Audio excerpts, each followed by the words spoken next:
Aya. Aya.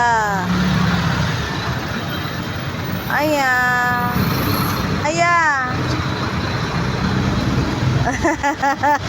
Antok na antok.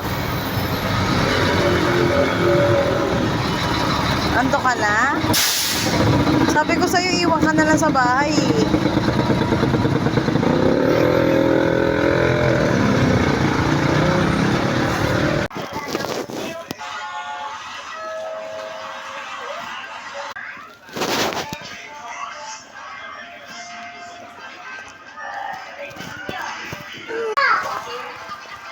Naman po.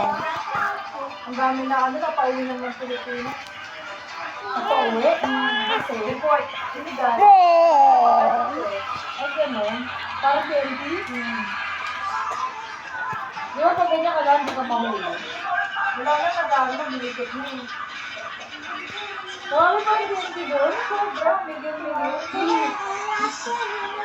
Kasi nagawa na nakapag-work sila. Kaya pa doon hinihintay niya. Tapos sabi ko, mga anong oras, sabi ng mga to. Pag bigay dumating ng mga to. Sabi ko, alis ka kasi mga yun. Ba't may nagpina sa pinita ngayon? Hinihintay niya rin. Baka yun yung uli nagpabook sa kanya. Alas 2 kung natapos pa siya, alas 3. Ano pa lang siya eh. Kung alas 2 yun ang start, di ba alas 3 pa yun? Nung papalinis na ako sa ano doon, para matapos na ako. Di ba may parang mga Naman po. Pag di na dumating ng mga to. Sinabi ko, alas kasi.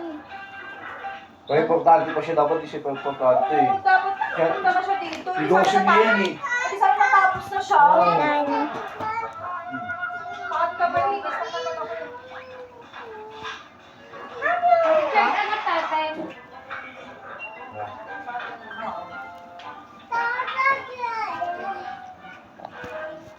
Uy, tapos ka na kumain? Ayaw na daw niya. Aya. Hindi na baka siya.